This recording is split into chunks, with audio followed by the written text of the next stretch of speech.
Micrometer होती है और इसकी जो ब्रीथ होती है वो 5 to 15 माइक्रोमीटर होती है। ये बायोलेट्रिकली सिमेट्रिकल होता है। इसमें 4 पेयर ऑफ फ्लैजिला प्रेजेंट होते हैं जो कि लोकोमोशन करने का काम करते हैं। जो एक्सोनिन होता है फ्लैजिला का इंट्रासेलुलर स्ट्रक्चर की तरह होता है जो कि फ्लैजिला को न्यूट्रिएंट प्रोवाइड करता है, साथ ही साथ सपोर्ट भी प्रोवाइड करता है। अब आता है इसमें न्यूक्लियस, न्यूक्लियोलस और कैरियोसोम। जो कैरियोसोम होता है उसमें क्रोमेटिन मटेरियल प्रेजेंट होता है। जब ये बाइनरी फिजन के द्वारा डिवीजन करता है तो ये उसमें ग्रो करवाने में और उसे मैच्योर करवाने में हेल्प करता है। जो पैराफिशियल बॉडी होती है उसको सपोर्ट करने का काम करती है। जो सकलिंग डिस्क होती है वो अटैचमेंट कराने का काम करती है। अब आता है सिस्ट। जो सिस्ट होता है वो ओवल शेप का होता है। इसकी जो लेंथ होती है वो इसकी जो लेंथ होती है वो 7 to 15 होती है और इसकी जो ब्रीथ होती है वो 7 to 10 माइक्रोमीटर होती है। इसमें ये कंटेन करता है 4 पेयर ऑफ न्यूक्लियाई को और इसमें एक्सोनिन और पैराफिशियल बॉडी प्रेजेंट होती है। इसकी जो इफेक्टिव फॉर्म होती है वो सिस्ट फॉर्म होती है। अब आते हैं लाइफ साइकिल ऑफ जियाटियल एम्ब्रिया। लाइफ साइकिल बताने से पहले मैं ये बताऊंगी कि जो उसकी फॉर्म होती है वो 2 फॉर्म होती है, ट्रोफोजाइट और सिस्ट। जो ट्रोफोजाइट फॉर्म होती है वो मोटाइल फॉर्म होती है क्योंकि उसमें लोकोमोटरी ऑर्गन होता है हमारा फ्लैजिला, और जो सिस्ट होता है उसमें लोकोमोटरी जो ऑर्गन होता है वो एब्सेंट होने की वजह। और जो हमारा ट्रोफोजाइट होता है अगर हम एक्सटर्नल एनवायरनमेंट में से देखें तो ये ज़्यादा सर्वाइव नहीं कर पाता, बल्कि जो हमारा सिस्ट फॉर्म होता है ये एक्सटर्नल एनवायरनमेंट में बहुत देर तक सर्वाइव कर पाता है। अब अगर हम कंटामिनेटेड फूड या फिर वाटर का यूज़ करते हैं, अगर हमारी बॉडी के अंदर 10 से 20 सिस्ट अगर एंटर कर जाते हैं तो ये काफ़ी ज़्यादा इन्फेक्शन को लीड करते हैं। अगर उससे कम सिस्ट अगर हमारी बॉडी में एंटर करते हैं तो ये मिनिमम मतलब इन्फेक्शन को लीड करते हैं। तो लाइफ साइकिल में सबसे पहले क्या होगा कि कोई भी ह्यूमन जब कंटामिनेटेड वाटर या फिर फूड का यूज़ करता है तो उसके साथ साथ जो इन्फेक्टिव स्टेज होती है ह्यूमन के लिए वो होती है सिस्ट। वो क्या कर जाती है उस कंटामिनेटेड वाटर फूड के साथ एंटर कर जाती है हमारे माउथ के थ्रू। माउथ के थ्रू जाने के बाद वो हमारे जीआईटी ट्रैक्ट के थ्रू स्मॉल इंटेस्टाइन में जाती है क्योंकि जो उसका हैबिटेट होता है वो स्मॉल इंटेस्टाइन के ड्यूडेनम वाले पार्ट में होता है। उसके बाद उसके पास एक वेंट्रल सकिंग डिस्क प्रेजेंट होती है जिसकी वजह से वो म्यूकोसल वॉल जो स्मॉल इंटेस्टाइन की होती है उससे अटैचमेंट का काम करता है और वहाँ पे नरिशमेंट लेता है। जब कोई भी ह्यूमन फूड का इंटेक करेगा तो वो क्या करेगा उससे न्यूट्रिएंट जो होगा उसको फीड करता रहेगा और वहाँ पे क्या होगा एक्जिस्टेशन की प्रोसेस होगी जब हमारा सिस्ट पूरी तरीके से क्या हो जाएगा ट्रोफोजाइट में कन्वर्ट हो जाएगा। ट्रोफोजाइट में कन्वर्ट होने के बाद क्या होगा उसमें मल्टीप्लिकेशन होगा और उनके नंबर में ग्रोथ हमें देखने को मिलेगी और ये वहाँ पे ड्यूडेनाइटिस और जेजेनाइटिस को भी कॉज करेगा। जब ये म्यूकस में रहेगा तो वहाँ पे जो फैट और विटामिन होंगे उनके एब्जॉर्प्शन को भी डिस्टर्ब करने का काम करेगा और जब ये उनको डिस्टर्ब कर देगा अगर ये बाइलरी ट्रैक्ट में घुस गया तो ये जॉन्डिस को कॉज करेगा और कोलियोसिस्टिस मतलब इन्फ्लामेशन ऑफ गॉल ब्लैडर को कॉज करेगा।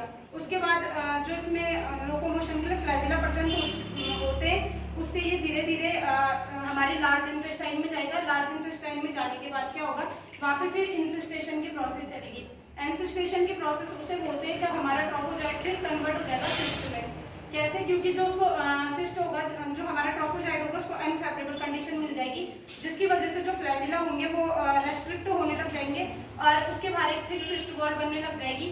जैसे थिक सिस्ट वॉल बनने लग जाएगी तो जो न्यूक्लियस होगा उसमें न्यूक्लियर डिवीजन होगा और न्यूक्लियस 2 न्यूक्लियस कन्वर्ट हो जाएंगे 4 न्यूक्लियस में, जिसे हम कहते हैं क्वार्टी न्यूक्लिएटेड मैच्योर सिस्ट। जो क्वार्टी न्यूक्लिएटेड मैच्योर सिस्ट होता है जब कोई भी ह्यूमन फीसेस को पास आउट करता है तो वो सिस्ट भी क्या हो जाएगा फीसेस के थ्रू पास आउट हो जाएगा सॉइल में या फिर एनवायरनमेंट में। और सिस्ट मैंने बताया था कि एनवायरनमेंट में वाइबल होता है तो वो सॉइल को भी पॉल्यूटेड कर देगा और वाटर को भी पॉल्यूटेड कर देगा।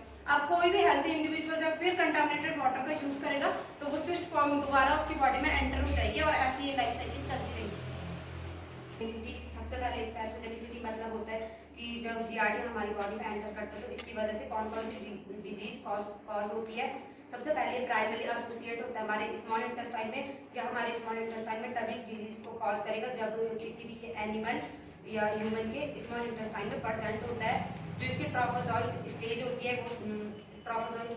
है वो स्मॉल इंटेस्टाइन की लाइनिंग से अटैच होता है और अटैच होने के बाद जो वहाँ पे न्यूट्रिएंट होता है उसके अब्जॉर्प्शन होता है वहाँ पे इंटरफेयर करता है जिसकी वजह से जो न्यूट्रिएंट है वो हमारी बॉडी को प्रॉपर तरीके से नहीं मिल पाता है।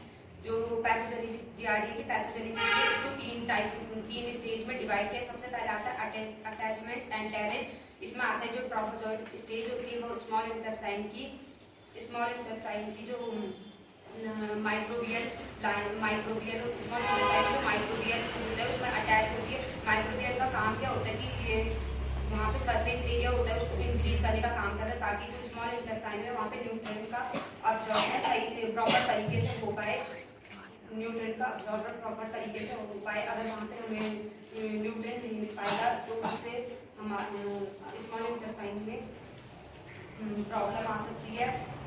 फिर इसमें जो इंटरफेयर करता है, फिर यह जो ट्रॉफोजोइड स्टेज होती है ये अटैच हो जाती है माइक्रोडाइल से। माइक्रोडाइल से जैसे ये अटैच होती है तो ये हमारा जो अब्जॉर्प्शन होता है, अब्जॉर्प्टिव सरफेस होता है, वहाँ पे जो अब्जॉर्प्टिव सरफेस होता है वहाँ पे डिस्ट्रक्शन को पैदा करती है और न्यूट्रिशन का अब्जॉर्प्शन ठीक से नहीं हो पाता है। अगर न्यूट्रिशन का अब्जॉर्प्शन ठीक से नहीं हो पाएगा तो फैट, कार्बोहाइड्रेट और विटामिन का अब्जॉर्प्शन भी ठीक नहीं हो पाएगा। इस वजह से हमें कुछ सिम्टम्स वहाँ पे दिखाई देते हैं जो कि GERD के सिम्टम्स होते हैं। दूसरा आता है इसमें इन्फ्लामेटरी रिस्पॉन्स। ये स्मॉल इंटेस्टाइन में GERD होता है जो कि हमारे स्मॉल इंटेस्टाइन में प्रेजेंट होता है। प्रेजेंट होने के बाद ये इन्फ्लामेटरी रिस्पॉन्स को दिखाता है हमारे इंटेस्टाइनल म्यूकोसा की लाइन में। जो इंटेस्टाइनल म्यूकोसा की लाइन है ये उसको भी डैमेज करता है और उसके साथ साथ जो गैस्ट्रोइंटेस्टाइनल सिम्टम्स है उसको भी शो करवाता है, क्योंकि ये जो गैस्ट्रोइंटेस्टाइनल होते हैं ये GERD से रिलेटेड होता है। इसमें जैसे कि डायरिया हमें देखने को मिलता है और एब्डोमिनल क्रम्प देखने को मिलता है। तीसरी स्टेज आती है इसमें इम्यून रिस्पॉन्स। इम्यून रिस्पॉन्स होता है या जो इम्यून सिस्टम है हमारा तभी रिस्पॉन्स करता है जब GERD या इन्फेक्शन हो रहा होगा, तब या जब GERD का इन्फेक्शन होता है थ्रू होता है जो एंटीबॉडी होती है ये GERD से लड़ती है। जब ये GERD से लड़ती है तो GERD इतना पावरफुल होता है कि वहाँ जो हमारे स्मॉल इंटेस्टाइन में वहाँ पर कुछ GERD बच जाती है, जिससे कि हमें हमारे स्मॉल इंटेस्टाइन में GERD कभी दिखाई देती है, जिसकी वजह से हमारे उसमें GERD की दिखाता है इसके सिम्टम्स। सबसे पहले हमें इसमें जो डल एपिगैस्ट्रिक पेन होता है। दूसरा इसमें फीवर दिखाई देता है, वेट लॉस होता है और जो स्टूल है उसकी बहुत ज़्यादा स्टूल की अमाउंट बहुत ज़्यादा दिखाई देती है और बहुत स्मेल को कॉज करता है स्टूल, और एलर्जी को मैनिफेस्टेशन को भी कॉज करता है और उसके साथ साथ फीवर को भी कॉज करता है। इसके बाद डायग्नोसिस, ट्रीटमेंट और प्रिवेंशन। जो लैब डायग्नोसिस है उसमें हम माइक्रोस्कोपी एग्जामिनेशन करते हैं। माइक्रोस्कोपी एग्जामिनेशन में हम जो पेशेंट का फ्रेशली स्टूल होता है उसको कलेक्ट करते हैं।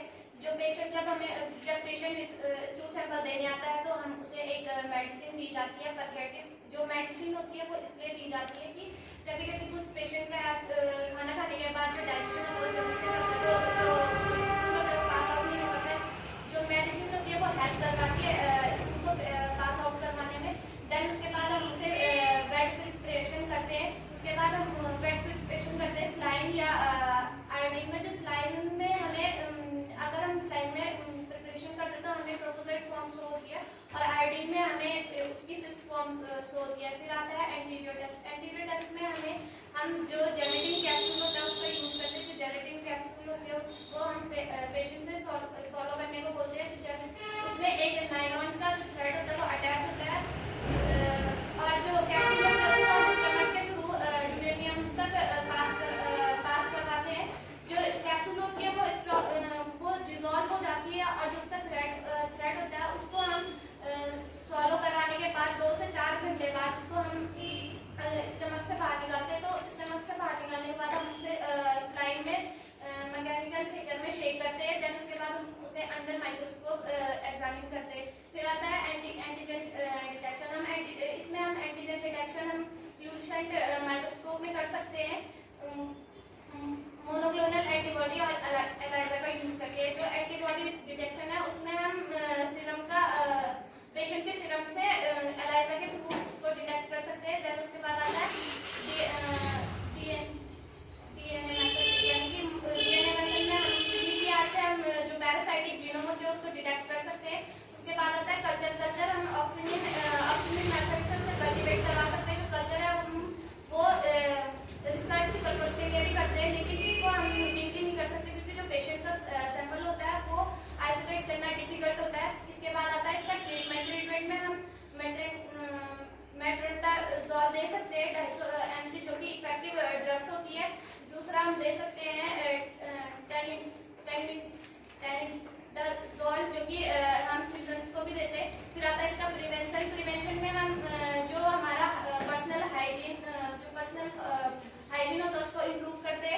वाटर जो कंटामिनेटेड वाटर या कोई भी वाटर होता है उसका फिल्टर या फिर बॉईल करके लेना होता है। जितने भी हम बाजार से फ्रूट या वेजिटेबल लेके आते हैं उसको हमें वॉश करके खाना होता है।